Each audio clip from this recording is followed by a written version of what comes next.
உம்மத்திலேயே சிறந்தவர்கள் சஹாபாக்கள். அவர்களுடைய தியாகம் உழைப்பு நம்முடைய நாமெல்லாம் இஸ்லாத்துக்கு வருவதற்கு காரணம். நபிகள் நாயகம் ஸல்லல்லாஹு அலைஹி வஸல்லம் அந்த வெற்றிக்கு அல்லாஹ் அவர்களை காரணமாக ஆக்கினான். கஷ்டமான நேரத்தில், சிரமமான நேரத்தில் உயிரை தியாகம் செய்து இந்த கொள்கையை ஏற்றுக்கொண்டார்கள்.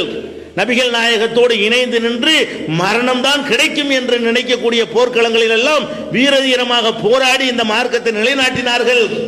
அப்படி பொருளை, சொத்து, சுகம், வீடு வாசல்லாம் விட்டு விரட்டப்பட்டும் கூட இந்த கொள்கைக்காக எனக்கு இந்த சொத்து, சுகம், வீடு வாசல் வேண்டாம் என்று நபிகள் நாயகம் ஸல்லல்லாஹு அலைஹி வஸல்லம் பின்னால புறப்பட்டார்கள்.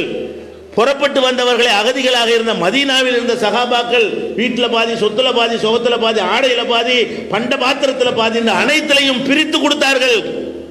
இப்படி வந்து தியாகம் செய்த அந்த சஹாபாக்களை இந்த உம்மத்திலேயே சிறந்தவர்கள் என்று நாங்கள் மதிக்கிறோம். இந்த உம்மத்திலேயே சஹாபாக்களுடைய இடத்தை எவனும் அடைய முடியாது.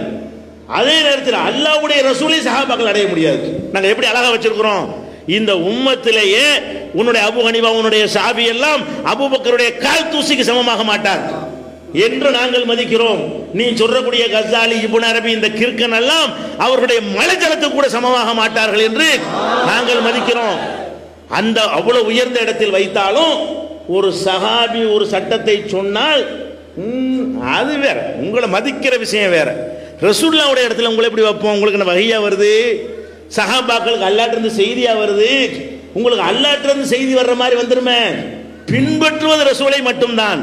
மதிப்பது சஹாபாக்களை மதிப்போமே தவிர மதிக்கிறதுக்கும் பின்பற்றுறதுக்கும் உள்ள வேறுபாட்டை, நுணுக்கமான வேறுபாட்டை துல்லியமாக விளங்கி கொண்டிருக்கிறோம் மக்கள் மத்தியில்.